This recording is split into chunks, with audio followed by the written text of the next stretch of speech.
Hello friends, ఇవాళ వీడియోలో tasty fruit salad ఎలా చేసుకోవాలో చూపిస్తాను రండి. ముందుగా ఒక కప్పు మిల్క్లో కస్టర్డ్ పౌడర్ యాడ్ చేసుకుని ఉండలు లేకుండా బాగా మిక్స్ చేసుకుని పక్కన పెట్టుకోవాలి. ఇప్పుడు ఒక గిన్నెలో పాలు పోసుకుని బాగా మరిగించుకోవాలి. పాలు ఇలా ఒక పొంగు వచ్చాక ఇందులోకి ఒక కప్పు షుగర్ యాడ్ చేసుకోవాలి. అలాగే మనం కలిపి పెట్టుకున్న కస్టర్డ్ మిక్స్ని కూడా వేసి బాగా ఉండలు లేకుండా కలుపుకోవాలి.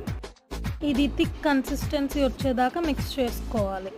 ఇది బాగా మిక్స్ చేసుకుని చల్లార్చుకుని ఒక 2 అవర్స్ ఫ్రిడ్జ్లో కూల్ చేసుకోవాలి. 2 అవర్స్ తర్వాత ఫైనల్గా మీకు నచ్చిన ఫ్రూట్స్ ఇందులో యాడ్ చేసుకోవాలి. నేనైతే దానిమ్మ, యాపిల్, గ్రేప్స్, బనానా యాడ్ చేసుకున్నాను. మీరు మీకు నచ్చిన ఫ్రూట్స్ యాడ్ చేసుకోండి. ఫ్రూట్స్ అన్నీ వేసుకున్నాక బాగా మిక్స్ చేసుకుంటే అంతే, ఎంతో టేస్టీ ఫ్రూట్స్ అలా రెడీ.